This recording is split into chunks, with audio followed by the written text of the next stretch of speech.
नमस्कार, देवभूमि के दंगल में आप सभी का स्वागत है। मैं हूं आपके साथ यशी शुक्ला और देवभूमि के दंगल में आज हम बात करेंगे विवादित बयानों पर सवाल, सड़क पर बवाल।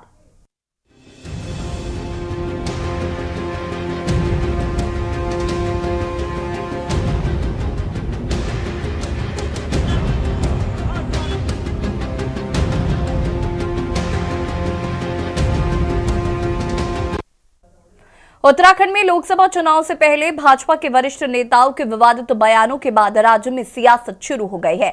दरअसल पहले भाजपा प्रदेश अध्यक्ष महेंद्र भट्ट ने मूल निवास और भू कानून की मांग करने वालों को माओवादी कहा था, जिसके बाद उनके इस बयान की जमकर निंदा की गई। वहीं अब ताजा विवाद भाजपा के प्रदेश प्रभारी दुष्यंत कुमार गौतम के विवादित बयान के बाद शुरू हो गया है। कांग्रेस का आरोप है कि प्रदेश प्रभारी दुष्यंत कुमार गौतम ने विपक्षी दलों के गठबंधन के लिए विवादित बयान दिया है, जिसका कांग्रेस विरोध करती है। वहीं कांग्रेसियों ने बीजेपी प्रदेश प्रभारी के बयान की जमकर निंदा करते हुए प्रदेश भर में दुष्यंत कुमार गौतम का पुतला दहन किया, साथ ही प्रदेश प्रभारी से माफी मांगने की मांग करी है। वहीं कांग्रेस के प्रदेश अध्यक्ष करण माहरा ने भाजपा नेताओं के बयानों की जमकर निंदा करते हुए भाजपा पर जमकर निशाना साधा। बीजेपी के प्रदेश अध्यक्ष महेंद्र भट्ट ने पार्टी के प्रदेश प्रभारी दुष्यंत कुमार गौतम का बचाव करते हुए कांग्रेस के नेताओं पर दुष्यंत गौतम के बयान को एक उदाहरण मात्र बताते हुए विपक्षी नेताओं को गलत तरीके से बयान न देने की सलाह दी है। देखिए रिपोर्ट।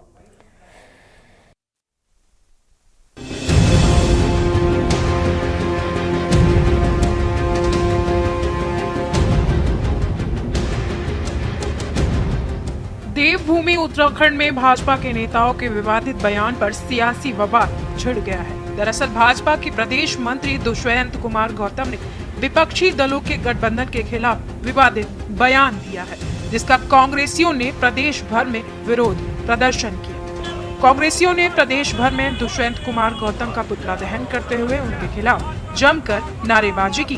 कांग्रेस का आरोप है कि बीजेपी प्रदेश प्रभारी दुष्यंत कुमार गौतम ने विपक्षी दलों के गठबंधन के लिए विवादित बयान दिया है, जिसका कांग्रेस विरोध करती है। वहीं कांग्रेसियों ने बीजेपी प्रदेश प्रभारी के बयान की जमकर निंदा करते हुए कहा कि प्रदेश भर में दुष्यंत कुमार का पुतला दहन किया। वहीं कांग्रेस के प्रदेश अध्यक्ष करण माहरा ने भाजपा नेताओं के बयानों की जमकर निंदा करते हुए भाजपा पर जमकर निशाना साधा। बीजेपी के प्रदेश अध्यक्ष महेंद्र भट्ट ने पार्टी के प्रदेश प्रभारी दुष्यंत कुमार का बचाव करते हुए कांग्रेस के नेताओं पर दुष्यंत गौतम के बयान को एक उदाहरण मात्र बताते हुए विपक्षी दलों के नेताओं को गलत तरीके से बयान न लेने की सलाह दी है।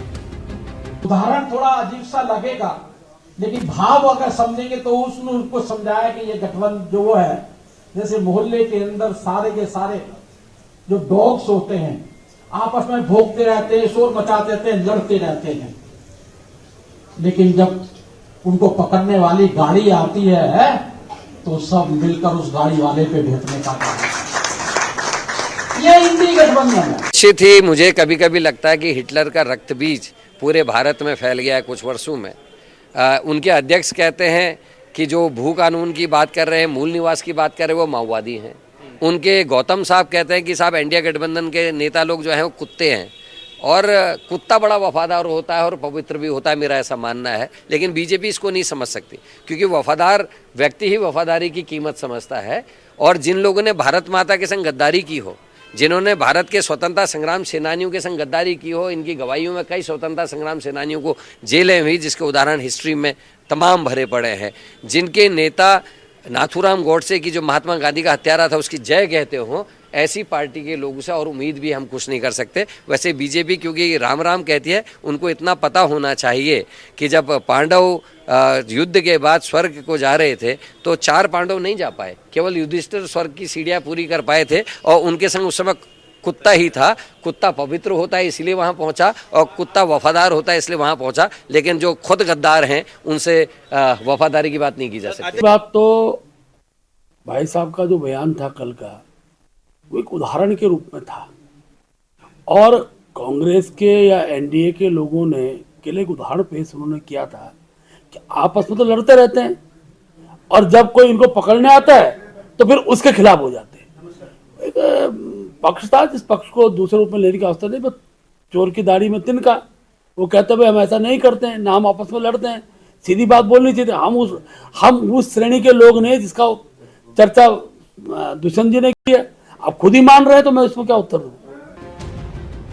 आपको बता दें कि बीजेपी के प्रदेश प्रभारी दुष्यंत कुमार गौतम से पहले भाजपा प्रदेश अध्यक्ष महेश भट्ट ने मूल निवास और भू कानून की मांग को लेकर आंदोलन करने वालों को माओवादी कहा था, जिसके बाद उनके इस बयान की जमकर निंदा हुई। मूल निवास भू कानून समन्वय संघर्ष समिति के संयोजक मोहित डिमरी ने कहा कि भाजपा प्रदेश अध्यक्ष मूल निवासी और भू कानून के लिए लड़ रहे हैं। लाखों मूल निवासियों का अपमान किया है उन्होंने। राज्य आंदोलन के दौरान भी इनकी पार्टी के नेताओं ने यहाँ की जनता को अलगाववादी कहा था। देखिए, हम ये कहना चाहते हैं, भाजपा के जो प्रदेश अध्यक्ष हैं महेंद्र भट्ट, उन्होंने एक बयान दिया है कि उत्तराखंड की जनता माओवादी है। हम उन्हें कहना चाहते हैं कि यहाँ के जो लोग हैं जो अपने अधिकारों के लिए लड़ रहे हैं और लंबे समय से संघर्ष कर रहे हैं, अगर वो माओवादी हैं तो आप साबित कीजिए। कौन ऐसा आदमी है उत्तराखंड का जिसने इस आंदोलन में हथियार उठाया हो, विद्रोह किया हो हथियार उठाकर? ऐसा तो हमें कहीं नजर नहीं आया। लेकिन आप यहाँ की जनता का अपमान कर रहे हैं। हम उनसे पूछना चाहते हैं कि इस आंदोलन में लाखों हजारों लोग शामिल हैं, वो माओवादी कैसे हो सकते हैं? और हमने उनको बहस की खुली चुनौती दी है। आप 4 फरवरी को ऋषिकेश त्रिवेणी घाट में आइए और साबित कीजिए कि यहाँ के लोग मूल निवासी जो हैं वो माओवादी हैं, और मूल निवास और भू कानून पे अपनी स्थिति स्पष्ट कीजिए। हमने वहाँ पे मंच लगा रहे हैं वहाँ पे मंच, और वहाँ पे आप आइए, अपनी बात को रखिए। कुल मिलाकर उत्तराखंड में लोकसभा चुनाव से पहले भाजपा के वरिष्ठ नेताओं के विवादित बयानों के बाद राज्य में सियासत पूरी तरह से गर्म हो चुकी है। भाजपा प्रदेश अध्यक्ष महेश भट्ट के बाद अब ताजा विवाद भाजपा के प्रदेश प्रभारी दुष्यंत कुमार गौतम के विवादित बयान के बाद शुरू हो गया है। सवाल ये है कि आखिर क्यों भाजपा के नेता एक के बाद एक विवादित बयान दे रहे हैं? क्या भाजपा के नेताओं में सत्ता का अहंकार आ गया है? सवाल ये भी है कि आखिर कब राज्य में विवादित बयानों पर गरमाई सियासत कब थमेगी? के न्यूज के लिए उत्तराखंड डेस्क रिपोर्ट।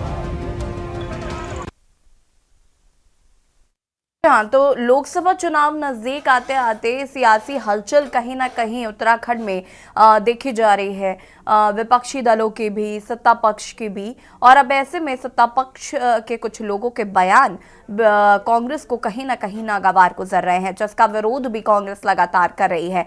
एक और जहां पर दुष्यंत कुमार गौतम जी का जो बयान है उसको लेकर कांग्रेस कहीं ना कहीं काफी आक्रामक भी नजर आ रही है। और आज हम इसी पर चर्चा करेंगे कि आखिर लोकसभा चुनाव नजदीक आते आते इस तरीके की बयानबाजियां भी क्यों शुरू हो गई हैं। नवीन प्रशाले जी प्रदेश प्रवक्ता बीजेपी से हमारे साथ जुड़ चुके हैं, विपिन खन्ना जी पूर्व प्रदेश प्रवक्ता आम आदमी पार्टी से हमारे साथ जुड़ चुके हैं, अनिल थपलियाल जी केंद्रीय प्रवक्ता यूकेडी हमारे साथ जुड़ चुके हैं। आप सभी का बहुत बहुत स्वागत है। और भी लोग हमारे साथ जुड़ेंगे। फिलहाल शुरुआत नवीन जी आपसे करना चाहेंगे। लोकसभा चुनाव नजदीक आ रहे हैं, ऐसे में क्या इस तरीके के बयान जो दिए जा रहे हैं कितना जायज समझते हैं आप, और कितना जायज आपकी पार्टी इसको ठहरा रही है? देखिए, ये जो बयान के नाम पर राजनीति हो रही है, मैं नहीं समझता हूं कि ये तिल का ताड़ बनाने वाला बयान था। लेकिन दुर्भाग्य से कांग्रेस के पास लोकसभा चुनाव के लिए कोई मुद्दा नहीं है, तो वो हर किसी चीज को मुद्दा बनाने की कोशिश कर रही है। तो इसलिए आप देख सकते हैं कि वो तरह तरह के उसमें काम कर रहे हैं। अभी मैं अध्यक्ष जी का बयान सुन रहा था, करण महाराज जी का। वो जिस प्रजाति के जीव की बात कही उसकी बड़ी तारीफ भी कर रहे थे, और ये भी बोल रहे थे कि युधिष्ठिर के साथ वही जीव जो है स्वर्ग में जा पाया। और जब वो जीव इतना बड़ा है तो फिर उस जीव पर राजनीति क्यों? ये तो हमारे सनातन में तो सभी जीवों का सभी सम्मान बराबरी किया गया है। हमारे यहाँ तो कहा गया है कि विद्वान भी वही व्यक्ति है जो सभी में वो परमात्मा का रूप देखे। नहीं, अगर वो जीव आपको लग रहा है कि नहीं वो, अगर आपको लगता है कि वो जीव इतना ही पूजनीय है, मेरी बात सुनिए ना पहले नवीन जी, तो फिर ऐसे शब्दों का प्रयोग क्यों किया गया? और ऐसे शब्दों का प्रयोग अगर किया गया तो इट मीन्स कि आप उस जीव का तो सम्मान कर ही नहीं रहे हैं, साथ ही साथ आप तुलना भी कर रहे हैं कांग्रेस की। और मुझे बताइए, माओवादी कह देना ये कितना जायज आप इसको ठहरा रहे हैं? अभी इससे पहले डिबेट में कई बार अभी हम बीजेपी प्रवक्ताओं के मुंह से सुन रहे थे, राक्षस प्रजाति की बात कर रहे हैं, कांग्रेस को राक्षस प्रजाति का राम मंदिर के टाइम पे बता दिया। तो भाई इस तरीके की अनर्गल बयानबाजियां क्यों? देखिए यशी जी, क्या होता है कि जब भगवान राम की प्राण प्रतिष्ठा का कार्यक्रम था, तो भगवान राम तो सभी का आराध्य, पूरे विश्व के आधार है। उस वक्त अगर ये है कि जो राम का विरोध कर रहे थे, अगर उनको राक्षस कहा तो इसमें कोई बहुत बड़ी बात नहीं है। अगर आप विरोध कर रहे हैं कोई भी, क्योंकि हमें जो रामायण रामचरितमानस में पढ़ते हैं उसमें रावण ने विरोध किया था, रावण राक्षस प्रजाति का था, तुलना तो होती रहती है। आज अगर तुलना कर देगी तो कांग्रेस का आप देखिए ना, हाल भी तो वही हो रहा है। गठबंधन का हाल क्या है? जो गठबंधन किस लिए बनाया था? गठबंधन भारतीय जनता पार्टी से लड़ने के लिए बनाया था। तो आप लड़िए ना भारतीय जनता पार्टी से, आपस में क्यों लड़ रहे हैं? आपस में लड़ रहे हैं, आपस में छिटक रहे हैं। आप चाहे उत्तराखंड में देखो, चाहे सेंटर में देखो, उत्तराखंड में भी हरिद्वार सीट के लिए लड़ाई हो रही है, उधम सिंह नगर सीट के लिए लड़ाई हो रही है, कोई अपने बेटे के लिए मांग रहा है, कोई अपने लिए मांग रहा। तो इन सारे घटनाक्रम को अगर एक विशेष प्रजाति के जीवों के स्वभाव से अगर उसको बोल भी दिया तो इसमें इतनी बड़ी बात क्या है कि बहुत ज्यादा आप नाराज हो गए जी, हम ये है वो है, दूसरी तरफ तारीफ भी कर रहे हो। तो हम तो वो है कि सारे जीवों में एक समान देखने वाले परमात्मा को, सभी जीव ईश्वर अंश हैं, ईश्वर अंश जीव अविनाशी कहा गया नवीन है। जी, अब एक सवाल मेरा और सुनिए। अगर आप कहने का मादा रखते हैं तो सुनने का मादा भी रखिए ना। फिर अगर आपको कुछ कहा जाता है तो आप तो फिर पूरी तरीके से उस पर हावी हो जाते हैं। तो ऐसे कैसे? और मुझे लगता है कि राजनीति में आपको कम से कम नहीं तो कुछ तो शब्दों का ख्याल रखना चाहिए, या फिर अब बहुत निचले स्तर पर राजनीति शुरू हो गई है, बहुत निचले स्तर पर जाकर राजनीति करना पड़ेगा अब। यशी जी, आप देख सकते हैं, उन्होंने कहा कि मुझे कहना नहीं चाहिए, लेकिन एक बात है कि एक विशेष शब्द का उन्होंने इस्तेमाल किया और स्टेट में उनको जो है स्वभाव के हिसाब से कहा। तो उसमें अगर कांग्रेस की समझदारी ये है कि वो उस लायक है तो फिर उसमें हमारा क्या दोष है? आप ये बताइए। अगर खुद ही मान लेता कोई कि हमें ये कहा गया ये है, हम तो अब मैं क्या कर सकता हूँ? भारतीय जनता पार्टी क्या कर सकती है? हमारे नेता क्या कर सकते हैं? वो तो कांग्रेस की समझदारी पे है ना, जिन्होंने बिना बात के बात बनाने की कोशिश की। अगर कांग्रेस बात ही नहीं बनाती तो ये बात ही बहस ही नहीं होती। आप जबरदस्ती अपना जुलूस निकालने का अगर वो आप शौक रख रहे हैं तो उसमें भारतीय जनता पार्टी कुछ नहीं कर सकती।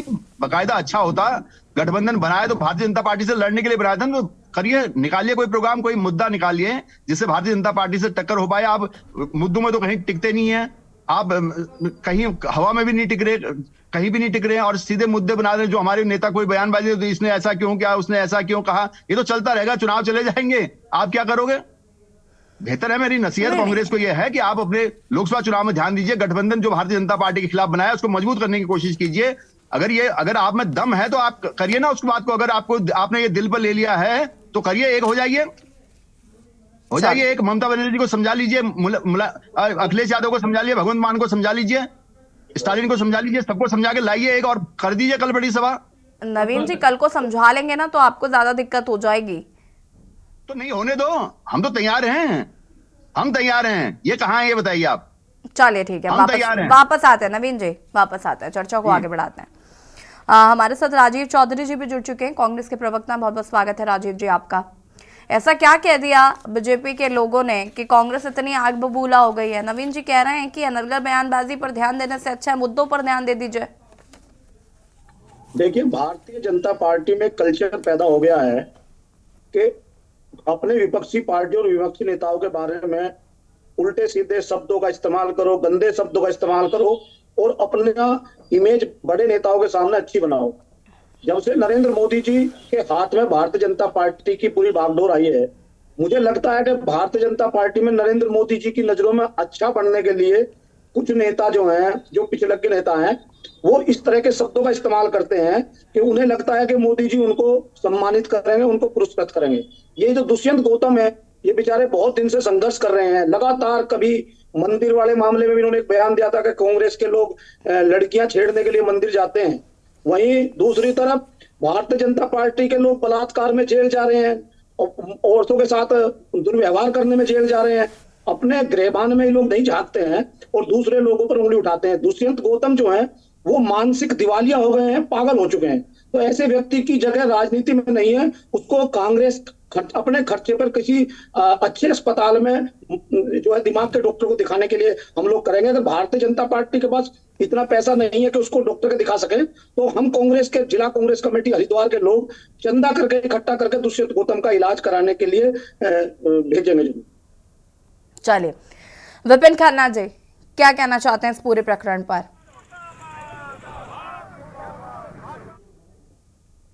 हाँ जी विपिन खन्ना जी। जी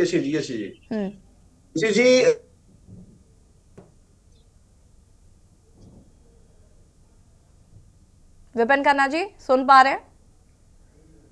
ठीक है, विपिन खन्ना जी तो शायद आवाज नहीं पहुंच पा रही है। अनल सापले जी क्या कुछ कहना चाहते हैं इस पूरे प्रकरण पर? ये समय समय पर बेनकाब होते रहते हैं, क्योंकि ये बयान पहला नहीं है। जब किसान आंदोलन में ये 3 काले कानून लेके आए थे और किसानों ने आंदोलन किया था तो उनको इन्होंने खालिस्तानी बता दिया था। हमारे उत्तराखंड में जब भू कानून की मांग हुई तो उन्हें इन्होंने माओवादी बता दिया। तो कभी किसी को उग्रवादी बताते हैं, किसी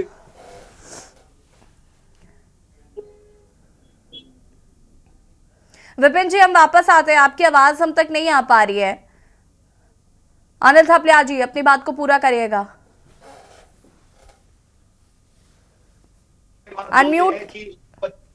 अनम्यूट कीजिएगा अनिल थपलियाल जी। मेरी आवाज आप तक आ रही है? हाँ जी, हाँ जी। हाँ, सबसे पहले तो मैं ये कहना चाहूंगा, जो आज का ये प्रकरण रहा, जो इन्होंने अमर्यादित शब्दों का प्रयोग किया है, कभी कभी कांग्रेस भी इसको संसद भवन में करती थी। ये बहुत बड़े दुख की बात है कि जिस प्रदेश का प्रभार जिसको दिया गया है, जिस व्यक्ति को दिया गया है, पहले उसी को हम पूछते हैं। क्षेत्रीय पार्टी हम तो इनके अब क्या बोले, किस तरह किस भाषा में बोले, ये माओवादी किसको कह रहे हैं, किस क्षेत्र से हैं, किस क्षेत्र में राजनीति कर रहे हैं? ये उत्तराखंड से बाहर के हैं क्या? किसी को अपना हक मांगना वो माओवादी है? भू कानून, मूल निवास 1950, गैरसैंण अस्थायी राजधानी, अपना रोजगार, अपना स्वास्थ्य व्यवस्था, शिक्षा उच्च व्यवस्था, ये मांगना, पलायन रोकना, ये मांगना क्या हम माओवादी हैं क्या? ये अहंकार, सत्ता का अहंकार है और ये अहंकार इनका चूर चूर हो जाएगा। ये बद्री विशाल और केदारनाथ की देवभूमि है और इसमें निश्चित तौर पे है जब इस प्रकार के दुष्ट भाषा के लोग उत्पन्न हुए हैं तब विनाश हुआ है। ये अहंकार पैदा न करें भारतीय जनता पार्टी कि किसी को बोल दे ये माओवादी हैं। माओवादी में सब आते हैं, माओवादी में बच्चा है यहाँ का। आप माओवादी किसको कह रहे हैं? हम अपना हक मांग रहे हैं, हमें माओवादी हैं? अरे तुम्हें तो प्रदेश की राजनीति ढंग से आती नहीं है। अगर इनके पास संगठन न हो तो ये जीरो है। ये तो हम सभी पीछे हैं, उत्तराखंड क्रांति दल से भी। ये क्या जानते हैं मूलभूत सुविधाओं को? कौन है उत्तराखंड का निवासी? इनमें से पूछे, इस पैनलिस्ट में से कौन है जो पहाड़ का रहने वाला है? ये माओवादी किसके कह रहे हैं? इनके दोनों ये जो दुष्यंत कुमार है प्रभारी इनका भाजपा का, उनको पूछे आप कहां से हैं? माओवादी सब जानते हो किसको कहते हैं? माओवादी सब ये बहुत भयंकर रूप लेगा और उत्तराखंड क्रांति दल इसका घमासान करेगा और इसके लिए हम बीजेपी के लिए बहुत तगड़ा मोर्चा निकालेंगे, चाहे हमारे साथ कोई हो या न हो। लेकिन ये माओवादी शब्द कहना ये बहुत अपमानजनक शब्द है। जब बताइए इनको, जब ये संसद भवन में जाते हैं तो दूसरी पार्टी को कहते थे, राष्ट्रीय पार्टी को, कांग्रेस को, कि वो ऐसा कहती है, वो राहुल गांधी जी के लिए कहता है, फलाना गांधी जी ये कहते हैं, अलाना गांधी जी ये कहते हैं। अरे भाई, तुम्हारे तो प्रदेश प्रभारी और प्रदेश अध्यक्ष, जिस प्रदेश के लिए तुम कह रहे हो कि हम ये कर रहे हैं वो कर रहे हैं, बड़ी बड़ी बातें तुम टीवी डिबेट्स में कह रहे हो और तुम उनको माओवादी कह रहे हो। माओवादी शब्द मैं पुनः बोल रहा हूं, माओवादी शब्द किसको कहते हैं? माओवादी वो लोग हैं जो आतंकवादी होते हैं। माओवादी वो लोग हैं जो आदिवासी टाइप के हैं, जो लोग मनुष्य रूप में नहीं होते हैं, वो माओवादी होते हैं। ये बिल्कुल सरासर अपमानजनक शब्द इन्होंने प्रयोग किया है और इसका घोर निंदा करती है उत्तराखंड क्रांति दल। उत्तराखंड क्रांति दल इसका किसी भी रूप में बदला लेगा। अनिल जी, मुझे बता सकते हैं कि उत्तराखंड क्रांति दल क्यों विरोध करता है? कांग्रेस का तो हाय तौबा करना समझ में आता है, अनिल थपलियाल जी या उत्तराखंड क्रांति दल क्यों करना चाहता है इसका विरोध? मैं यहाँ का स्थानीय मूल निवासी हूँ। भू कानून मुझे भी चाहिए, मूल निवास मुझे भी चाहिए। तो आप बेसिकली ये कहना चाहते हैं कि कांग्रेस जो है वो इन मुद्दों को उठा रही है बखूबी उठा रही है? नहीं, मैं ये नहीं कहूंगा कांग्रेस उठा रही है या फलाना उठा रहे हैं। ये हमारे मुद्दे थे, माओवादी सब। अरे हमारा मुद्दा कुछ नहीं होता अनिल थपलियाल जी, जो उत्तराखंड में रह रहा है सबके वही मुद्दे हैं, सबके इक्वल मुद्दे हैं। कांग्रेस भी वही चाह रही है, उत्तराखंड क्रांति दल भी वही चाह रहा है, आम आदमी पार्टी भी वही चाह रही है, कुछ अलग से नहीं चाह रहे। लेकिन भाई मैं तो ये सवाल पूछ रही हूँ ना कि कांग्रेस का बिफरना समझ में आता है, लेकिन उत्तराखंड क्रांति दल क्यों बिफर रहा है? उनको क्या आपत्ति है इसमें? वो तो अपनी आवाज उठा रहे हैं ना। और या फिर आप ये बात स्वीकार कर रहे हैं कि कांग्रेस अपना काम बखूबी कर रही है?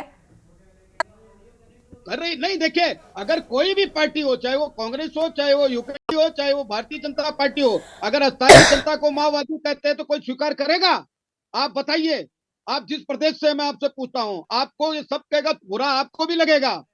आप ये बताइए, आपने किस प्रकार के शब्द का प्रयोग किया? इनके प्रदेश प्रभारी ने माओवादी क्यों कहा है? माओवादी शब्द बहुत बड़ा अपमानजनक शब्द है, और ये कोई ना किसी डिक्शनरी में ऐसा लिखा हुआ है। अरे तुम्हें बोलना ही था, तुम्हें कुछ भू कानून पे बोलना ही था, तो तुम कुछ और विपक्ष पक्ष के रूप में हो, पक्षधारी हो, कुछ और कहते। माओवादी क्या होता है यार? माओवादी तो गाली है। माओवादी शब्द को हम स्वीकार नहीं करेंगे, कतई स्वीकार नहीं करेंगे। उत्तराखंड क्रांति दल विशेषकर क्षेत्रीय दल है, हम अपनी लड़ाई लड़ेंगे और इस मुद्दे को लेके जाएंगे, और इस मुद्दे पे हम पुतला जुतला जो कुछ करना होगा वो करेंगे। ठीक है, ये निश्चित तौर पे। ठीक। वापस आते हैं आपके पास। राजीव नयन बहुगुणा जी हमारे साथ जुड़ चुके हैं, वरिष्ठ पत्रकार है। बहुत बहुत स्वागत है राजीव नयन जी आपका। विपिन खन्ना जी, आवाज मिल पा रही है क्या आपको? जी मिल रही है। विपिन खन्ना जी, सवाल मेरा यही था कि ये जो शब्द इस्तेमाल किए गए हैं, इसमें घोर आपत्ति कांग्रेस की तरफ से दर्ज की जा रही है। अनंत अपलियाल जी इस पर काफी ज्यादा अग्रेसिव नजर आ रहे हैं। आम आदमी पार्टी का क्या रिएक्शन है, मैं जरा वो भी जानना चाहते हो। यशी जी, जो आपत्तिजनक शब्द होंगे उस पर आपत्ति जाहिर करी ही जाएगी। अभी हमारे भाई प्रशाली जी कह रहे थे कि जीव तो जीव होता है, सब जीव समान होते हैं, तो फिर भारतीय जनता पार्टी को अपने ही संगठन को कुत्तों का झुंड कहना चाहिए। क्यों इंडिया अलायंस को कुत्तों का झुंड कह रहे हैं? अपने संगठन को बोले कुत्तों का झुंड। कि यशी जी, कारण यह है कि सांस्कृतिक राष्ट्रवाद का चोला ओढ़ने के बाद भारतीय जनता पार्टी जब जनता के सामने जाती है तो समय समय पर इनका जो है वो नहीं। विपिन जी, मुझे ये बताइए, ये हर समय की राजनीति हो गई है या नहीं? लोकसभा चुनाव नजदीक आ गए, आपकी अनर्गल बयानबाजियां शुरू हो गई हैं, और मुझे ऐसा लग रहा है कि सिर्फ बीजेपी नहीं, आपके राजनीतिक दल हो, कांग्रेस हो, यूकेडी हो, किसकी तरफ से इस तरीके के बयान नहीं आते। और मैं इसका सपोर्ट नहीं कर रही हूँ कि इस तरीके की बयानबाजियां होनी चाहिए, लेकिन मैं ये जरूर कहना चाहती हूँ कि भाई आखिर इस तरीके की बयानबाजियां क्यों? क्या राजनीतिक स्तर इतना नीचे चला गया है आपका? जो मुद्दे हैं उन पर बात नहीं करनी, अनर्गल बयानबाजियां करनी है। मैं भी पूछूंगी जरा नवीन प्रशाली जी से कि कौन सी आतंकवादी हरकतें कर दी, और कोई भी व्यक्ति अगर आपके विरोध में खड़ा हो जाता है तो आप उसको माओवादी, आतंकवादी और न जाने किन किन शब्दों का प्रयोग करने लगते हैं। फिलहाल आप अपनी बात को पूरा करिए विपिन जी। यशी जी, जब किसान आंदोलन हुआ और भारतीय जनता पार्टी की सरकार 3 काले कानून लेके आई और किसानों ने तो उन्हें खालिस्तानी बताया गया। देखिए, इनके अपने प्रधानमंत्री हैं, वो देश के 50 लाख की गर्लफ्रेंड, विधवा, इनके मुख्यमंत्री महिलाओं की फटी जींस देखते हैं। मैं आ रही हूँ, अभी उस पर भी आऊंगी, बिल्कुल। सड़क पर मारपीट करते हैं, तो भारतीय जनता पार्टी का चाल चरित्र और चेहरा अब जनता के सामने आ चुका है, क्योंकि ये मानसिक दिवालियापन इसको कहेंगे, क्योंकि ये लोग बौखला गए हैं, क्योंकि सत्ता का जो घमंड है इनके सर चढ़कर बोल रहा है।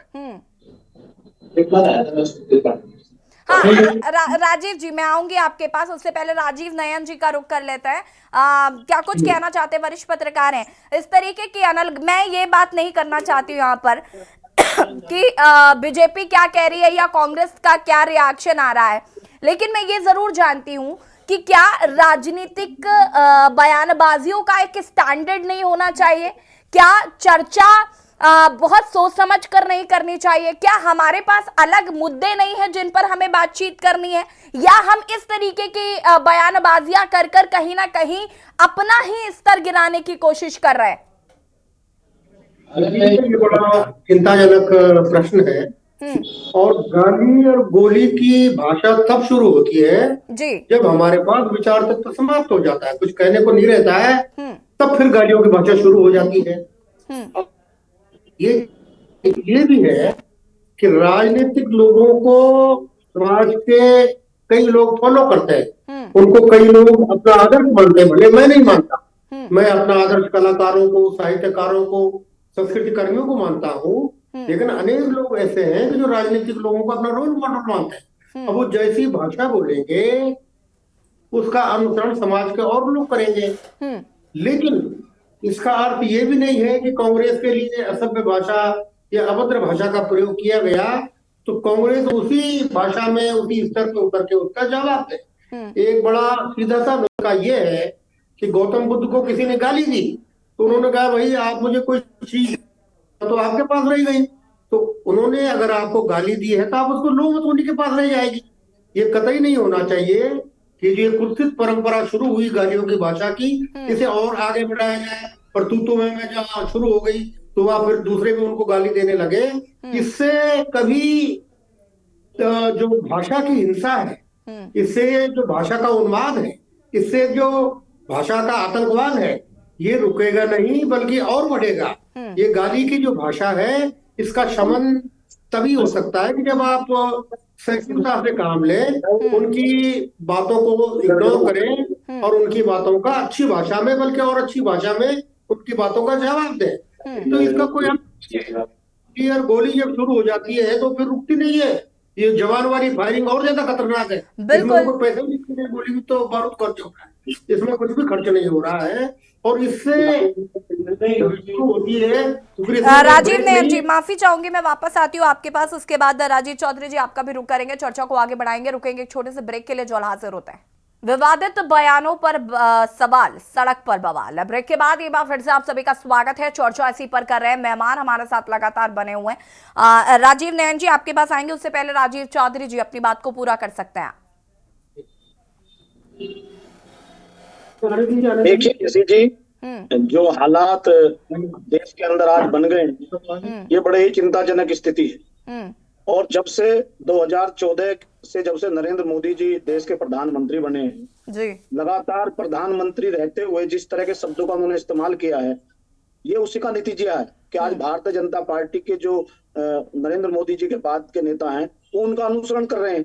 और अनुशासन हमेशा ऊपर से नीचे को चलता है। तो भारतीय जनता पार्टी में ऊपर से अनुशासन बिल्कुल खत्म हो चुका है। कोई भी नेता अपने आप को हाई कमान की नजरों में अपने आप को अच्छा उसके नजदीक साबित करने के लिए इस तरह की भाषा का इस्तेमाल कर रहे हैं। राजनीति में ये नहीं समझते हैं कि इनका जो खोला हुआ एक शब्द है वो कितने लोग उसको कहते हैं। अभी मित्र मेरे कह रहे थे कि नरेंद्र मोदी जी ही प्रधानमंत्री रहते हुए ऐसे शब्दों का इस्तेमाल कर रहे हैं, तो इनके जो अनुयायी हैं, इनके जो कार्यकर्ता हैं, इनके जो नेता हैं, वो क्यों नहीं करेंगे?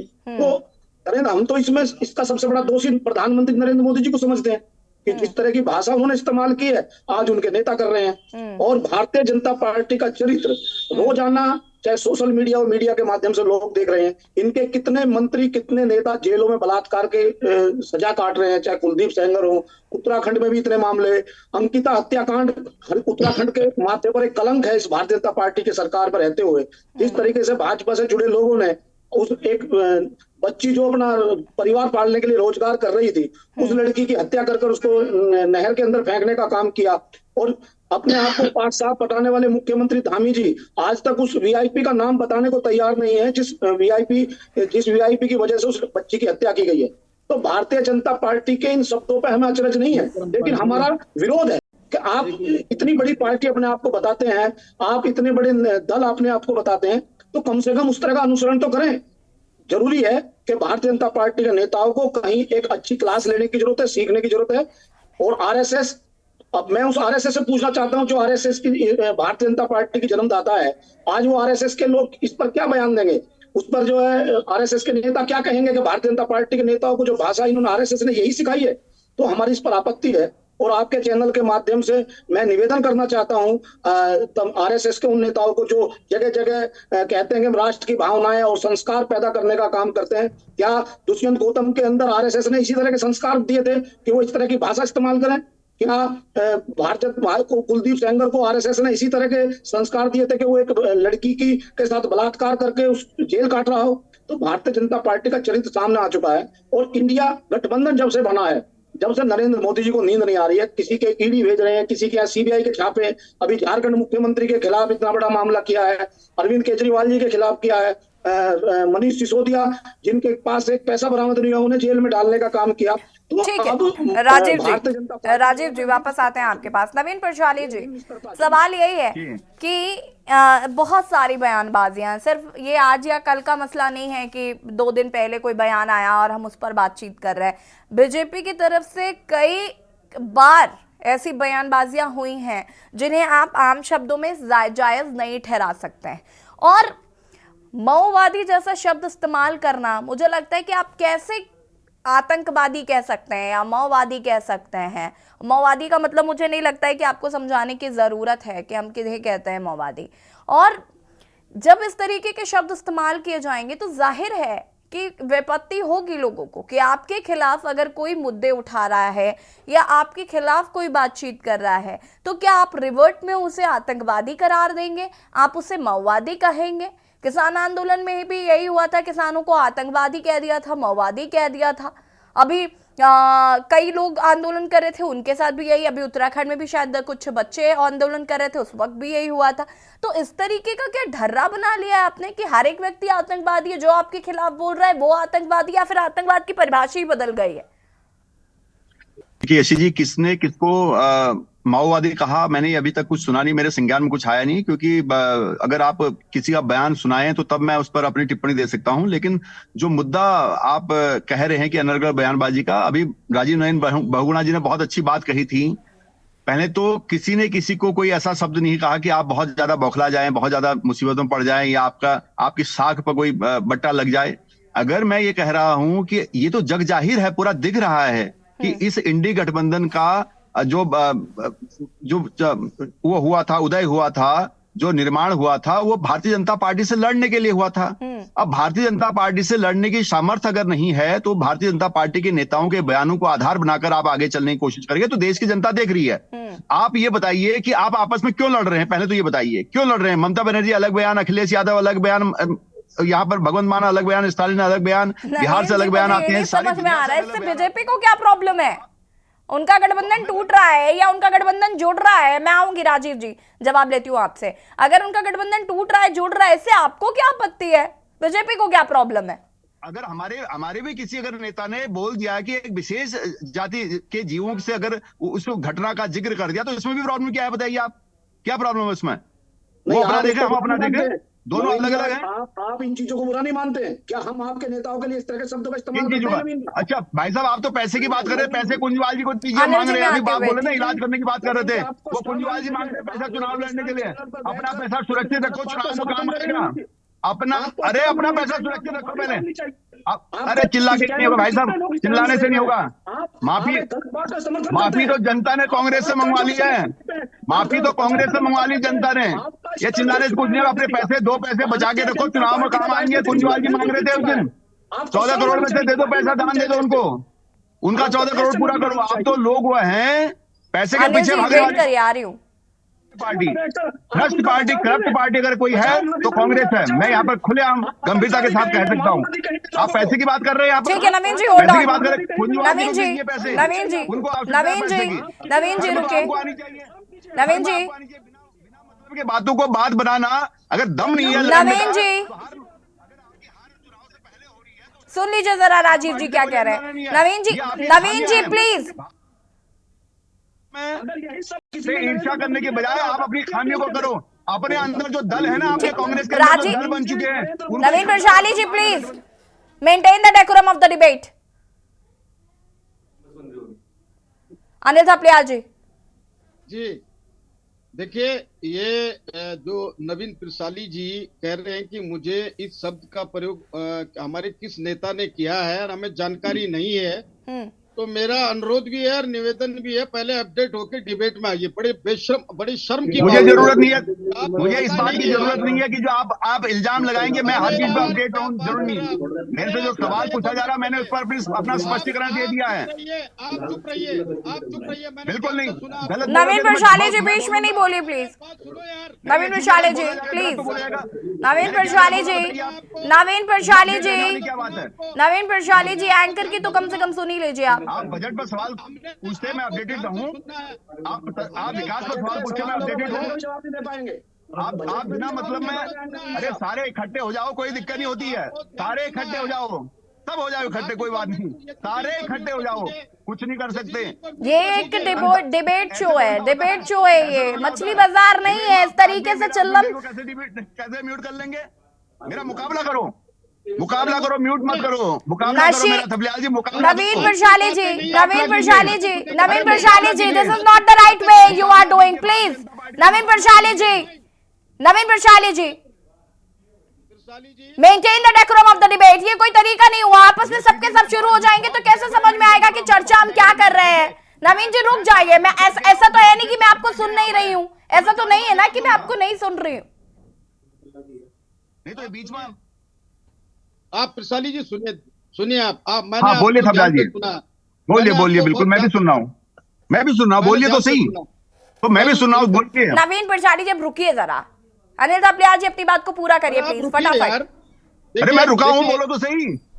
यसी जी, ऐसा है, आपने एक प्रश्न बहुत अच्छा उठाया था कि आपको इनको ज्यादा पूछना चाहिए कि इस प्रकार की राजनीति इतनी अमर्यादित भाषा और इतनी गिर चुकी है। ये बहुत बढ़िया प्रश्न आपने किया था। एक बात बताइए, इनके भारतीय जनता पार्टी का प्रवक्ता कहता है कि मुझे जानकारी नहीं है कि मेरे किस नेता ने कहा है, तो आपको क्या पता है? केवल खाली फालतू की बहस करना, यही पता है। दूसरी बात, इन्होंने कल एक मुद्दे की बात पे आता हूं मैं, ये तो जो बोलना था इन्होंने बोल दिया, इसका जवाब प्रदेश की जनता देगी और प्रदेश उत्तराखंड की जनता देगी। सांसद बाहर से नहीं चुने जाएंगे, सांसद यहीं से चुने जाएंगे और वही माओवादी, ये बोला जाएगा, प्रत्येक मंच पे बोलेंगे हम, उत्तराखंड थपलियाल जी अब आप हिम्मत कीजिए ज्यादा, आप खींचने की मत करो। ये दूसरे के कंधों में बंदूक रख के फायर करने की चेष्टा करने वाले दल पहले ही किनारे हो चुके हैं, जनता सब जानती, फिर जनता को आप भ्रमित करने की कोशिश ना करें। ये प्रबुद्ध जनता शिव प्रसाद सेमवाल जी भी हमारे साथ जुड़ चुके हैं, अध्यक्ष हैं आरआरपी पार्टी के। ठीक है, रुक जाइए अनिल थपलियाल जी, वेट 4 मिनट। हो गया थपलियाल जी। इन्होंने कल एक बजट पास किया, मैं थोड़ा सा बजट पे बोलना चाहूंगा, मुद्दा से भड़का नहीं रहा। नवीन प्रशाली जी, इन्होंने उस मुद्दे पे मुझे ऐसा लग रहा है मेरी बात आजकल आप ही कन्वे कर रहे हैं सबको। अनिल थपलियाल जी, मैं वापस आती हूँ आपके पास। अनिल थपलियाल जी रुकिएगा प्लीज। हमारे साथ यहाँ पर शिव प्रसाद सेमवाल जी जुड़ चुके हैं। सेमवाल जी क्या कुछ कहना चाहते हैं इस पूरे प्रकरण पर, क्या राय है आपकी? अनिल थपलियाल जी फिर रुक जाइए प्लीज, बहुत सारे लोग हैं, सबकी बात सुनिए। नहीं आप समझे नहीं, मैंने सुना ही नहीं कुछ, पीछे से बहुत आवाज आ रही, पता नहीं किसकी आवाज आ रही। समझ गया, हम समझ गए थपलियाल जी जो आप कहना चाह रहे हैं, हम समझ गए। आप कुछ नहीं समझे, आप समझते तो आप इस प्रकार की अमर्यादित भाषा का प्रयोग न करते। शिव प्रसाद सेमवाल जी आपको आवाज आ रही क्या? ठीक है अनिल थपलियाल जी रुक जाइए, आप भी तो रुकते नहीं है, बोल करके वो कर रहे हैं बिना मतलब। मुद्दे नहीं है आपके पास, कोई मुद्दे नहीं है। अनिल थपलियाल जी प्लीज रुक जाइए, प्लीज रुक जाइए। शिव प्रसाद जी आप मुझे सुन पा रहे हैं क्या? सही बात है, बिल्कुल अनम्यूट कीजिएगा। एक बार आप कीजिए, नहीं खा पा रहा हूँ, तैयार होगा। पीछे से बहुत कोई आवाज आ रही है, उस आवाज को बंद कराइए, बहुत आवाज आ रही है। आप में ही सही कोई है जिसके बैकग्राउंड से आवाज आ रही है? चलिए ठीक है। शिव प्रसाद जी की आवाज हम तक नहीं आ पा रही है, प्लीज उनको फिक्स करने की कोशिश करिएगा। विपिन खन्ना जी। जी यशी जी, ये बताइए जरा, ये जो इस तरीके की अनर्गल बयानबाजियां चल रही हैं और ये जो गठबंधन पर सवाल उठाए जा रहे हैं, इस पर क्या कहना चाहेंगे? यशी जी, ये सत्ता का गुरूर है। आप सुन रहे थे प्रशाली जी को, वो कह रहे थे आओ मेरे से लड़ो, आओ मेरे से लड़ो, सब इकट्ठे हो जाओ। मतलब ये सत्ता का गुरूर है, सत्ता का घमंड है। लेकिन भारतीय जनता पार्टी को यह समझना चाहिए कि वक्त से किसकी इब्तदारी है। आज हमारी तो कल तुम्हारी बारी है, ये बात समझ में आनी चाहिए कि सत्ता परिवर्तन सृष्टि का नियम है, परिवर्तन सृष्टि का नियम है।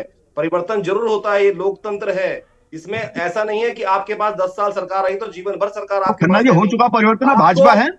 नवीन जी फिर आप बीच में इंटरप्ट कर रहे हैं। आपको अपनी भाषा पर नियंत्रण रखना चाहिए। आप बड़े दल,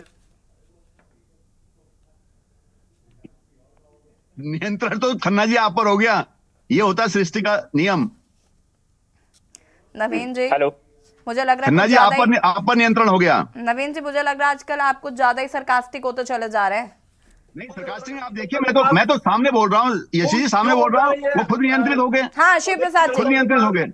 मुझे पता है, मैंने कोई अमर्यादित भाषा का इस्तेमाल नहीं किया। मैं बिल्कुल शिव प्रसाद सेमवाल जी को ऑन रखे। हाथ जोड़कर शिव अपनी प्रसाद जी पार्टी अपनी की बात को पूरा जनता के करेंगे। समक्ष रख रहा हूं। शिव प्रसाद जी जी मैं आपके माध्यम से जो भाजपा के प्रवक्ता हैं बड़े भाई नवीन प्रशाली जी से ये पूछना चाह रहा हूँ कि हो सकता है कि उनकी नॉलेज ना हो कि महेंद्र भट्ट जी ने क्या बोला, और बोल देती है, तो जो इस तरीके की जो बयानबाजी जो आप कुत्तों कर का रहे हैं, झुंड बोला या नहीं करिएगा। बोला, लेकिन मैं इनसे ये पूछना चाह रहा हूँ, मैडम इन्हीं को बोलने दीजिए, कौन बोल रहे हैं बैकग्राउंड से? विपिन जी, आप इस डिबेट में देख लीजिए क्या हो रहा है। अगर दुष्यंत जी का बयान को आप अगर नवीन उसको प्रशाले कहीं जी आप तुलना नहीं करें, मानेंगे इसी क्या? डिबेट में देख लीजिए। नवीन प्रशाले जी आप नहीं मानेंगे, मुझे बता दीजिए, मैं डिबेट नहीं, आप- छोड़कर बैठ जाती हूँ। एक काम करिए, आप आपस में ही बात कर लीजिए। नहीं, please। मैं नहीं, बता रहा हूँ कि आप क्यों बात इतनी कर आवाज लीजिए आ रही ना सब सर। जगह नहीं, से। आप ही क्यों कर नहीं- लीजिए क्यों सर। discipline मैं नहीं हो क्यों रहा? बैठी क्या हूँ यहाँ discipline पर? केवल मेरे लिए है? मैं क्यों हूँ यहाँ नहीं, पर? discipline केवल आप ही मेरे कर लिए, लीजिए हमारे बात। कर लीजिए, आप क्या कर discipline लीजिए। केवल भारतीय जनता पार्टी के लिए होगा यहाँ पर? ये बताइए आप। हो गया नवीन जी? डिसिप्लिन हो तो सभी के लिए हो। जी, मैं ये बोलना चाह रहा था आपके चैनल के माध्यम से कि ये जो कुत्तों का झुंड बोलने वाला बयान है या फिर महेंद्र भट्ट जी का वामपंथी वाला बयान है, हो सकता है कि नवीन प्रसाली जी की नॉलेज में ना हो, लेकिन अगर उन्होंने ऐसा बयान दिया है तो क्या नवीन प्रसाली जी से मैं ये पूछना चाह रहा हूं, तो क्या उनसे माफी मांगने के लिए कहेगी भारतीय जनता पार्टी? उनके बयानों पे खेद जताने के लिए कहेगी? क्या उनको लगता है कि अगर उन्होंने ऐसा बयान दिया तो गलत किया है या सही किया है? अगर दिया है तो, अगर दिया है। नवीन प्रशाले जी। जी प्रसाली जी, जी मैं ये यशी बोलना जी, चाहता हूं मैंने कि भले ही आपकी नॉलेज में नहीं हो, लेकिन अगर कोई ऐसा बिल्कुल, बयान नहीं, दिया है तो क्या मैंने गलत ये- किया है या मैंने सही किया मैंने है? कहा नहीं, सुनिए, मैंने कहा माओवादी वाला मेरे नॉलेज में नहीं है। दुष्यंत गौतम जी का बयान मेरे नॉलेज में है। वहां कहीं भी ऐसा नहीं है कि कांग्रेस को प्रत्यक्ष रूप से कुछ कहा गया हो जो कांग्रेस ने दिल में ले लिया है। कहीं भी कुछ नहीं किया गया। एक विशेष प्रकार के प्रजाति के जीवों की का उदाहरण दिया गया था और जो हो रहा है उससे उसको संबद्ध किया गया था। ये कांग्रेस से थोड़ा बोला गया, कांग्रेस के लोगों के लिए नहीं बोला गया। अगर ऐसा बयान दिया है कोई, तो क्या उन्होंने सही दिया या गलत दिया? आप बयान सुनाइए मुझे पहले, मैं तभी बोल सकता अगर हूँ। दिया है, अब मैं ये नहीं कह रहा हूँ कि पहले मैं सुनाइए, प्रवक्ता हूँ, मतलब मैं ये कह रहा हूँ कि अगर नवीन जी, ऐसा मैं बयान आपको भविष्य में अलग से कभी वो देते वीडियो हैं, तो भेज क्या दूंगी, सही प्लीज। करेंगे या गलत करेंगे? आप ये बता दो। नहीं, जो चीज है ही नहीं उसको कैसे मैं अभी बोल दूं? आप ये बताइए कि पहले मुझे सुनाइए, मैं तब अपनी टिप्पणी दूंगा। मैं किसी के कहे पर नहीं कर बोला सकता है कि जो मूल निवास और भू कानून, मैं आपके कहने पर नहीं हो सकता। मैं शिव प्रसाद जी, यही तो है। मैं आप कुछ भी मतलब बोल अगर देंगे, आपकी पार्टी आप अपने के- शब्दों पे पार्टी मेरे के मुंह में अध्यक्ष डालने की अगर कभी कोशिश ऐसा करिए। मैं बयान कैसे देते हैं टिप्पणी तो कर दूं ये- उस पर? अच्छा एक मैं बात कैसे बताओ, टिप्पणी चलो। कर दूं? मेरी आप बात तो बयान सुनो। सुनाइए, मैं टिप्पणी सर, करता हूं। मैं ये कह रहा हूँ कि चलो अध्यक्ष जी ने नहीं बोला, हमने मान लिया। आप कह रहे हैं कि आपको नहीं मालूम। मैं ये कह रहा हूँ कि अगर कोई भू कानून और मूल निवास की बात करने वालों बताइए। को वामपंथी और ये बोलता है, तो क्या ये सही बात है? शिव प्रसाद जी, आप की आवाज मैं सुन नहीं पाया था, बीच में आप रुक गए थे। मैं ये कह रहा हूं कि अगर कोई ये बोलता है कि मूल निवास भू कानून की मांग करने वाले वामपंथी माओवादी हैं, विकास विरोधी हैं, तो क्या ये सही बात है? अगर कोई भी कहता हो, ABCG कोई भी कहता है, तो ये सही देखिए है? किस संदर्भ में कहा क्या कहा गया, वो संदर्भ के हिसाब से होता है, आपके हिसाब से नहीं होगा। अगर भारतीय मैं भारतीय जनता पार्टी की नवीन जी स्थिति की स्पष्ट हिंदी करना बहुत भारतीय ठीक जनता है, पार्टी के लिए संदर्भ सहित व्याख्या करेंगे वो। राज्य की देवतुल्य जनता के लिए हमारा कोई भी नेता कुछ नहीं कह सकता। इस राज्य की देवतुल्य जनता के लिए हमारा कोई भी नेता कोई कुछ नहीं कह सकता है। अगर किसी कोई उसको कोई सुनो तो सही, नहीं, मैं सुन रहा हूँ, मैं वही बोल रहा हूँ कि उसका किस नजरिए से किसने क्या कहा, उसका नजरिया देखना पड़ता है, किस दृष्टिकोण से कहा गया। सर, नेपाल के माओवादियों ने अभी मुख्यमंत्री निवास में मुलाकात करी माननीय मुख्यमंत्री जी से कुछ समय पहले, तो नेपाल के माओवादियों को स्वागत करती है पार्टी? कांग्रेस का नहीं कर पा रही बस। नहीं, देखिए, मैं ये कह रहा हूं कि माओवाद एक अलग विचारधारा है। उस विचारधारा की हमारे प्रदेश में जगह नहीं है, हमारे देश में जगह नहीं है। लेकिन उस विचारधारा के खिलाफ राजीव चौधरी जी, और अगर राजीव चौधरी जी जरा अपना रिएक्शन देंगे। एक सेकंड रुकेगा। Shiv Prasad ji hold on please. Rajiv Chaudhary ji unmute कीजिएगा। मैं यशी जी ये कहना चाहता हूं कि जिस तरीके से भारतीय जनता पार्टी के मेरे छोटे भाई पर जो प्रवक्ता हैं नवीन जी, वो जिस तरीके से अपने नेताओं का बचाव कर रहे हैं, और जब उनसे कोई सवाल किया जाता है, मैं सेमवाल जी की बात से बिल्कुल सहमत हूँ कि अगर उनकी पार्टी के किसी नेता ने इस तरह का सवाल किया तो क्या वो उस पर माफी मांगेंगे, लेकिन उस पर गोलमोल जवाब दे दिया उन्होंने कहा कि मैंने सुना ही नहीं है। अरे आप भारतीय जनता पार्टी की इतनी बड़ी पार्टी की तरफ से पैनलिस्ट है इतने बड़े चैनल में, तो आपको ये सुन के आना चाहिए था, तैयारी करके आनी चाहिए थी। सबको सुन के आना चाहिए। मैं अपना काम भी करूंगा, तो आप मतलब हर चीज को मैं सुनता रहूंगा। आप सुनाइए मुझे। कुछ नहीं, आप कुछ नहीं सुनेंगे, आप कुछ नहीं आप सुनेंगे, सुनाइए। आप केवल और केवल भौंकने का काम करेंगे, सुनेंगे नहीं, भौंकेंगे। ये क्या बताइए, ये है इनका चरित्र। आपका काम है ये चरित्र अच्छा लग रहा है। आप सुनिए, बहुत बढ़िया लग रहा है। कांग्रेस को ऐसा कृत्य करते हुए भारतीय जनता पार्टी को बहुत अच्छा लग रहा है, जनता को बहुत अच्छा लग रहा है, बहुत अच्छा लग रहा है। चौधरी साहब राष्ट्रीय स्तर के नेता बहुत बढ़िया, और जोर से बोलिए, एक बार फिर कीजिए। का चरित्र सारी दुनिया देख रही है, सारा देश देख रहा है। फिर करिए आप। और फिर ये करिए। जो आप कह रहे हैं विशेष जाति, मैं उन सब विशेष जाति के पशुओं से आपके नेताओं की तुलना कर रहा हूँ। क्या आपके नेता उस विशेष जाति के पशु हैं? तो बहस कहाँ की? राजीव चौधरी जी, फिर तो ये एंड ऑफ द डिस्कशन हुआ। ये एंड ऑफ द डिस्कशन है कि हम भी तुम्हारे जैसे, तुम हमारे जैसे, हमें क्या करना है अब? तो बस ये कर दिया चरित्र। फिर तो बहस ही नहीं है ना। फिर तो देखिए, अगर उनकी पार्टी में दुष्यंत, मेरी बात सुनिए ना राजीव जी, मेरी बात सुनिए। अब क्यों भाग रहे हैं? जब आप पर आती तो मैं यही साबित करना चाहता था कि कौन असली है कौन नकली है। हाँ, तुम लोग असली हो। कौन हो तुम लोग? बस मेरा काम होगा। चौधरी साहब बहुत धन्यवाद आपका। हाँ नवीन जी, आपका चरित्र सारी दुनिया ने देख रखा है, सारे देश ने देख रखा है। आप इस देश की खिलाड़ियों के बारे में किस तरह का इस्तेमाल कर रहे हैं? आप देश बस हो गया, आपका प्रूव हो गया, आप सिद्ध हो चुके हैं चौधरी साहब, आप सिद्ध हो गए, ज्यादा सिद्ध होते जा रहे थे। नहीं, इस तरीके से नहीं होता। नवीन जी देखिए, ये ना एंड ऑफ द डिस्कशन नहीं है। मेरी बात नवीन जी, आप क्या सोच कर आज, क्या तय कर आए? आप नहीं सुनेंगे एंकर की बात, नहीं सुनेंगे, आपने डिसाइड कर लिया। मुझे बता दीजिए ना सर, तो मैं भी मेंटल प्रिपेयर होकर बैठूं कि मुझे नहीं टोकना है आपको। आप कंटिन्यू करिए, आप आपस में ही बात कर लीजिए। मैं ये कहना चाह रहा हूं, जब कोई पैनलिस्ट बोल रहा है तो नवीन जी बार बार उसके बीच में आ रहे हैं। और अरे आप सिद्ध कर रहे हैं ना। देखिए मैं तो सत्ता पक्ष का हूं, पार्टी का आप मुझे समझ नहीं आ रहा है कि नवीन प्रशाले जी आपको क्या दिक्कत हो रही है। रुक जाइए ना, थोड़ा सा सुन लीजिए। मैंने आपसे कहा था कि अगर आप कहने का मादा रखते हैं तो सुनने का भी रखिए। लेकिन बीच में बोलने का भी तो मादा रखना पड़ता ना। अगर ये बात आगे निकल जाएगी फिर कैसे बोलूं? ये कोई डिबेट नहीं, ये गलत तरीका। अनिल थपलियाल जी, देखिए सही तरीका यही होता है। अनिल थपलियाल जी, सम्मानित प्रवक्ता चौधरी साहब ने कितनी अच्छी बात अनिल थपलियाल जी, उसके बाद शिव प्रसाद सेमवाल जी, मैं वापस आती हूँ आपके पास। अनिल थपलियाल जी, अपने शब्दों से क्या कही? अनिल थपलियाल जी, अनम्यूट कीजिएगा सर। यसी जी, मेरा अंत में यही कहना है। ये कह रहे हैं कि अपने प्रशाली भाई कह रहे हैं कि भाई जब सब बोलेंगे तो मैं साथ में बोलूंगा। तो या तो डिबेट में कल से इन्हीं को बुलाइए या हमें बुलाने की जरूरत नहीं, क्योंकि इतना बोल देते हैं और किसी भी बात में वजन नहीं होता, प्रभावशाली शब्द नहीं होता। कोई भी बड़ टाइपराइटर, इलेक्ट्रॉनिक टाइपराइटर की तरह शुरू करते हैं और लास्ट तक बोलने दीजिए। प्रशाली जी थोड़ा सा यार, थोड़ा सा कुछ समझ रखिए। आप सुनिए तो सही, पार्टी तुम्हारी व्यक्तिगत नहीं है, पार्टी पूरी है। पार्टी जनता की भी है, पार्टी भारतीय जनता पार्टी है तुम्हारी। यार ऐसा मत करो। बिल्कुल, ये सही बात कही आपने। प्रशाली जी, प्रशाली जी, आप अपना यसी जी, मैं एक बात कहना चाहूंगा आपसे। फटाफट अपनी बात को पूरा करिएगा प्लीज। हाँ, व्यक्तिगत रूप से है, मेरे पास समय भी नहीं दिया आपने। मैं ये कहूंगा, कल इन्होंने एक बजट पास किया, मैं मुद्दे से नहीं भटक रहा हूं। उस बजट में देखिए, इन्होंने कल उस बजट में केवल सारे जितने पॉइंट्स है उसमें से 3 पॉइंट सामान्य व्यक्ति के लिए, जो जनरल व्यक्ति, जो बीपीएल लाइन से नीचे के, उनके लिए थे। बाकी के जितने भी थे, इन्होंने अपने पार्टी के जो धन्ना राज हैं, धन्ना सेठ, उनके लिए, जो उद्योगपति है उनके लिए, जो बीपीएल लाइन से ऊपर, मिडिल क्लास से ऊपर के लोग हैं, उनके लिए वो बजट तैयार किया है। उस पर कोई बात नहीं करेंगे। ये बुद्धि लगाएंगे कहां? तुम माओवादी हो। क्यों कि इनके पास 2014 में तो विश्वास था संपूर्ण भारतवर्ष का, और 2019 में मुद्दे थे। अब 24 में मुद्दे नहीं है तो क्या बोलोगे? वो माओवादी, किसी को आतंकवादी, किसी को कुछ। तो अब जब कुछ शब्द होगा ही नहीं तो दिमाग खाली होगा और कुछ पता ही नहीं है कि हमारी पार्टी के कार्यकर्ता किसने क्या बोला है। अरे अपडेट होके आइए भाई, डिबेट में बड़ी शर्म की बात है। चलिए ठीक है, भारतीय ठीक है। शिव प्रसाद सेमवाल जी, सुन पा रहे? शिव प्रसाद जी?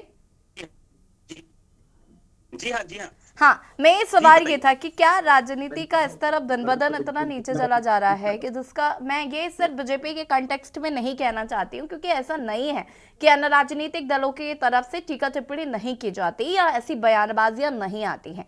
इसको कैसे देख रहे हैं? कि मुझे लगता है कि राजनीति के स्तर को कम से कम इतना मेंटेन करके तो रखिए कि एक दूसरे से कभी सामने खड़े हो तो नजरें मिला पाए।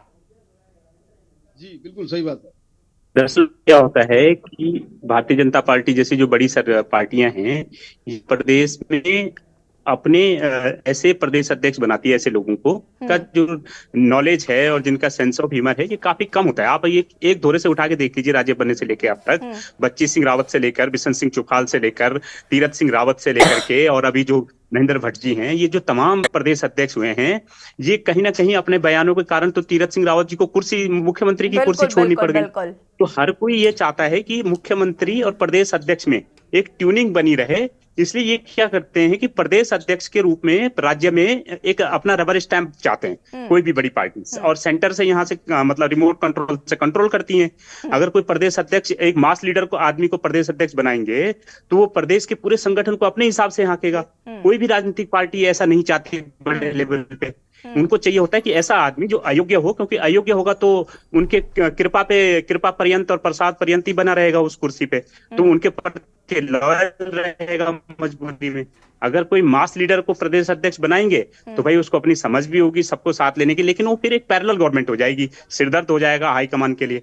तो इसके कारण जो इस तरीके के लोगों को जब ये बनाते हैं तो उनको कोई इस तरीके का सेंस होता ही नहीं है, वो कभी भी कोई भी बयान दे देते हैं, जिसके कारण पार्टी की भी किरकिरी होती है और सरकार संगठन की भी किरकिरी होती है और जनता में भी एक गलत मैसेज आता है, जैसे कि अभी इन्होंने किया है। एक फटी जीन्स वाला बयान आपको पता ही है कुछ समय पहले, जिसके कारण तो एक भी दिन जो पूरा पूर्व मुख्यमंत्री थे वो विधानसभा में भी नहीं जा पाए, उनको 100 दिन में ही हटा दिया गया। तो अब अगर ऐसे लोगों को मुख्यमंत्री बनाएंगे या प्रदेश अध्यक्ष बनाएंगे तो भले ही उनके प्रति लॉयल तो हो जाएंगे वो सेंटर के प्रति, लेकिन उससे राज्य में जो स्थिति खराब होती है उसके कारण ऐसी असहज स्थितियां पैदा होती है। बिल्कुल, लोकसभा चुनाव है, सारी चीजें ठीक है, लेकिन अपने शब्दों पर, बयानबाजियों में थोड़ा कंट्रोल रखना चाहिए, क्योंकि इससे पार्टी की फजीयत होती है और इस बात को खुद पार्टी के लोगों को भी समझना चाहिए। खैर, आप सभी का बहुत बहुत शुक्रिया चर्चा में शामिल होने के लिए। और देवभूमि के दंगल में आज हम बात कर रहे थे जिस तरीके से नरगल बयानबाजियां की गई बीजेपी की तरफ से, और उसको कहीं ना कहीं कांग्रेस जो है आड़े हाथों लेती नजर आ रही है। कांग्रेस की तरफ से इसको लेकर विरोध प्रदर्शन भी किया गया, लेकिन बड़ा सवाल यह है कि आखिर राजनीति का स्तर इतना नीचे क्यों गिराया जा रहा है। देवभूमि के दंगल में फिलहाल इतना ही। देखते रहिए के न्यूज़ इंडिया। नमस्कार।